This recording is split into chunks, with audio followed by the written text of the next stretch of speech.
Baik, terima kasih Pak Ketua, Bapak Ibu anggota Komisi 7 yang saya hormati, pimpinan komisi yang lain, yang terhormat Pak Menteri dan seluruh jajaran, hadir pimpinan BUMN terkait, Ibu Dirut Pertamina dari PLN, nggak hadir ya, dari SKK Migas dan yang lain-lain.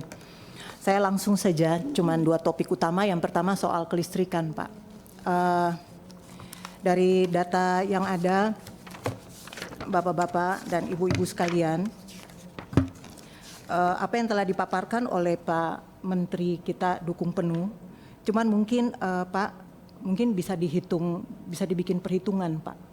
Jadi berkaitan dengan masalah kelistrikan ini kan subsidinya juga kan nanti akan naik juga gitu loh, ataupun terjadi koreksi.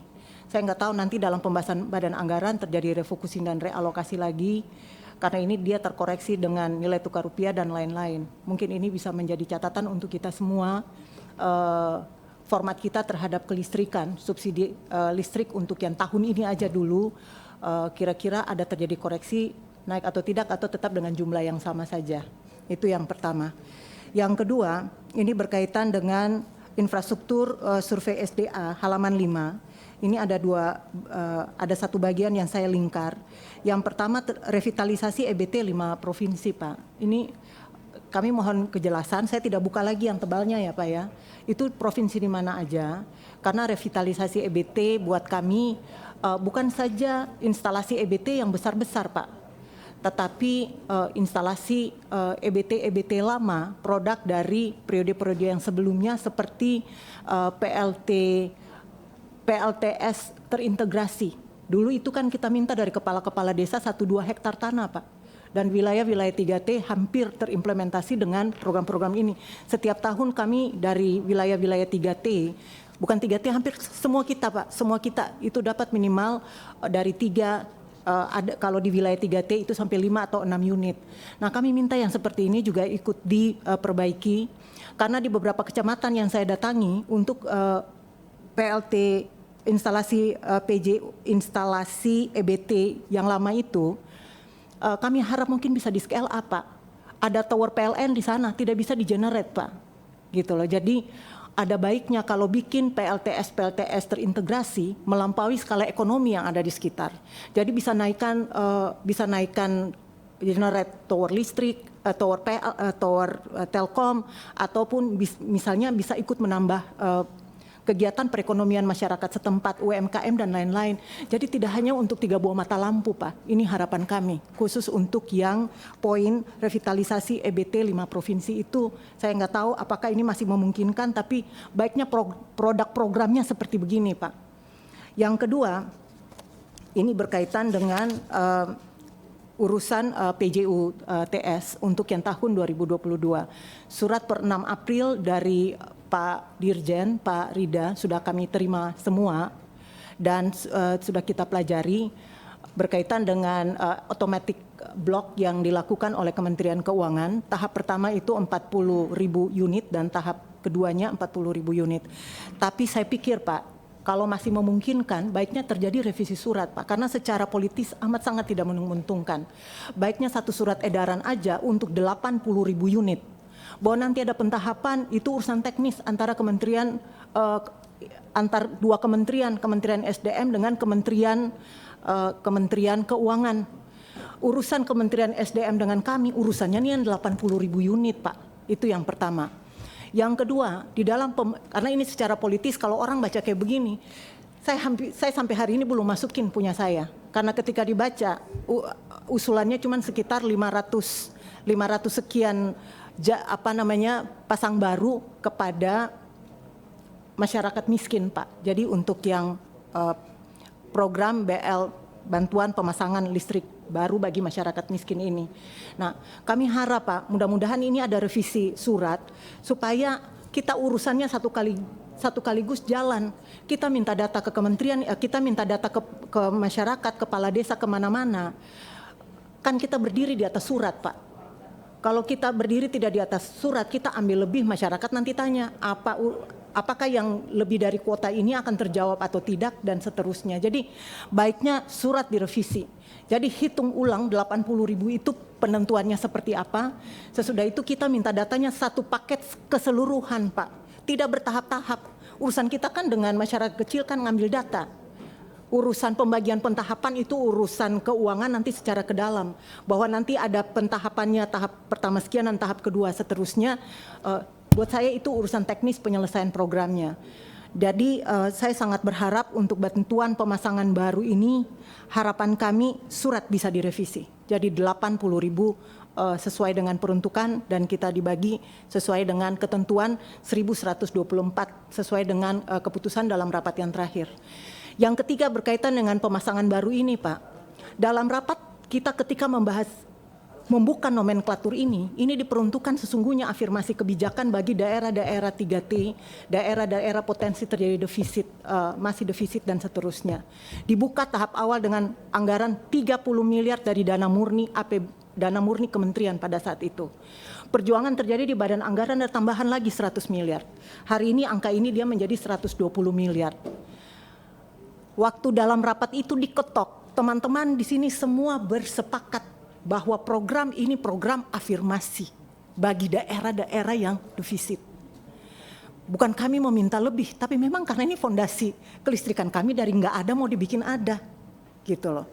Bahwa nanti akan dibagi, tapi pendekatannya mestinya proporsional, Pak. Tidak bisa dipukul rata seperti begini. Ribuan, mungkin lebih dari 2.000-an desa yang ada di Papua, belum Papua Barat, belum Maluku, Maluku Utara, NTT, Kalimantan perbatasan dan seterusnya. Jadi kami mohon ini ada kebijaksanaan sekali lagi untuk dipertimbangkan ulang Pak Ketua. Kami mohon sangat. Waktu itu kan di linknya sampai 2 dirjen berdiri di sini, Dirjen Migas dan Dirjen Gatrik. Dana dari Dirjen Migas itu ditarik pada saat itu. Untuk apa? Untuk mengimbangi anggaran yang begitu besar untuk Indonesia Barat dan Tengah. LPG 13. Semua program Bapak-bapak yang ada di sini Indonesia Barat semuanya, Pak, wilayah Barat. Kita dapat PJUTS dan PJUTS untuk kita per orang cuma 300 tiang, nggak ada artinya, Pak. Ditambah dengan bantuan pasang baru ini yang nggak ada artinya. Jadi kalau kami dipukul rata lagi cuma 500 kakak, sungguh sangat menyedihkan ini Pak Bambang sampai ketawa. Apa gunanya kita berjuang setengah mati seperti itu dan kemudian ini dia keluar dari balet kebijakan kita bersama. Yang ketiga, Pak, berkaitan dengan 97 PLTD yang bermasalah di Maluku dan Maluku Utara. Ini momen, Pak. Hari ini saya pertama-tama mau mengucapkan terima kasih yang sedalam-dalamnya. Untuk 97 PLTD yang sementara berproses dengan 4 metode, Pak. Metode yang pertama, Bapak-bapak saya senang sekali dan saya ingin sampaikan terbuka. Metode yang pertama itu semua akan menyala pada bulan Agustus 2022, 29 lokasi PLTD. Yang dari 2016-2017 mangkrak. Ini saya mengucap terima kasih sekali lagi kepada semua bapak-bapak, baik Maluku, Maluku Utara akhirnya bisa terlayani. 2 metode, jadi metode yang pertama itu relokasi dan pemeliharaan satuan pembangkit SPD. Metode kedua dan keempat yaitu pengembangan grid existing, kemudian relokasi SPD dan pengadaan SPD baru, ini yang bermasalah, Pak.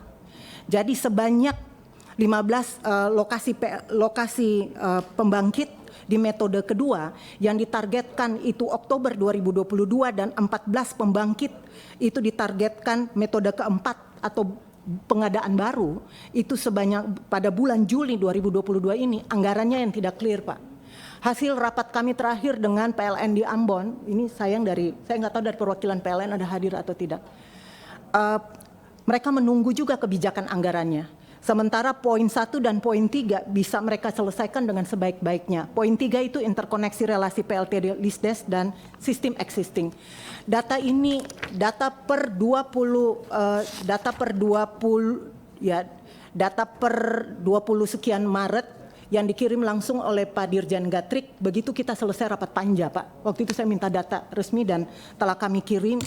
Nah, harapan kami komitmen dari pemerintah dan PLN terkait untuk menyelesaikan 97 PLTD ini. mangkrak sejak dari periode sebelumnya. Sangat menyakitkan kalau tutup lagi periode ini dan 97 PLTD, metode 2, metode 4 itu tidak bisa dilaksanakan. Jadi itu harapan kami, Pak. Yang terakhir, ucapan terima kasih kami atas nama warga Kota Ambon, Maluku, bahwa di besok hari nanti akan diadakan peresmian BNPP, Barge Mounted Power Plant, pengganti MVPP Turki, Pak, yang kemarin kita datang. Iya, BNPP kerjasama PT PLN dengan PT PAL. Waktu itu kan ada sejumlah opsi-opsi, tapi waktu rapat tahun kemarin sampai dengan kita rapat awal tahun ini, baik di Rut PLN dan jajaran telah menyampaikan bahwa kerjasama kedua BUMN ini akhirnya disepakati menggunakan BNPP kapal tongkang yang kemudian bisa menjadi floating generate power plant. Nah, Bapak-bapak, 60 megawatt akhirnya bisa mengganti MVPP dari Turki sebesar kurang lebih 900 miliar sekian. Kami mengucapkan terima kasih yang amat sangat dalam bahwa akhirnya listrik yang ada di Pulau Ambon bisa terlayani dengan baik. Buat saya ini kemajuan yang sangat-sangat luar biasa. Tadinya saya pikir bahwa itu mesin-mesin bekas pakai baik dari Sulawesi Selatan maupun dari NTB. Ternyata negara memberikan kami yang baru. Sekali lagi terima kasih. Kami dapat Barge Mounted Power Plant ini dan besok diresmikan. Kami akan hadir semua, saya ikut diundang juga. Dan buat saya ini memperlihatkan komitmen Pak Presiden dan pemerintah luar biasa sekali dengan kementerian-kementerian dan BUMN untuk bisa menyelesaikan masalah listrik yang ada di Kota Ambon. Yang terakhir berkaitan dengan masalah BBM. Kita tidak lagi bicara panjang lebar, hari ini memang ada sejumlah masalah. Dalam rapat yang kemarin, sejumlah usulan-usulan dan saya lihat sudah masuk di sini. Pak, kita juga minta simulasi angkanya, Pak, karena di sini baru cuman usulan volumenya, Pak. Jadi kalau usulan volume keluar dengan usulan angka, kita jadi tahu total yang harus kita perjuangkan di badan anggaran berapa banyak, Pak. Untuk tambahan solar kurang lebih 2, sekian juta ton. Sementara untuk mitan, untuk wilayah-wilayah 3T yang belum terjadi konversi mitan ke gas, kurang lebih sekitar 0,10 juta kiloliter atau 100.000 kiloliter. Jadi kami berharap mudah-mudahan ini bisa menjawab pergumulan masyarakat kecil yang ada di bawah. Sekali lagi sekian dan terima kasih. Saya kembalikan ke Pak Pimpinan. Ya, Ibu Mercy Baren dari fraksi PDI Perjuangan tadi tentang EBT. Ada komitmen dulu ya, setiap kelurahan ada 2 hektar untuk. Iya Pak, jadi periode sebelumnya itu kita punya program luar biasa sekali Pak, ya, dengan Dirjen EBT yang lama, yang namanya itu pengembangan PLTS terintegrasi ya, terpusat. Ya. Waktu itu setiap kepala desa bisa menyerahkan 1 hektar tanah, 1 sampai 2 hektar tanah. Integratednya itu kemudian dibangun Pak. Ya. Di Maluku terpasang cukup banyak Pak. Okay. Jadi kalau di periode ini bisa dikembangkan luar biasa sekali. Jadi tidak berbasis mata rumah saja, tetapi juga berbasis desa. Jadi dia bisa mengangkat, mendongkrak ekonomi melampaui skala sehari-hari Pak. Saya kira itu Pak. Terima kasih.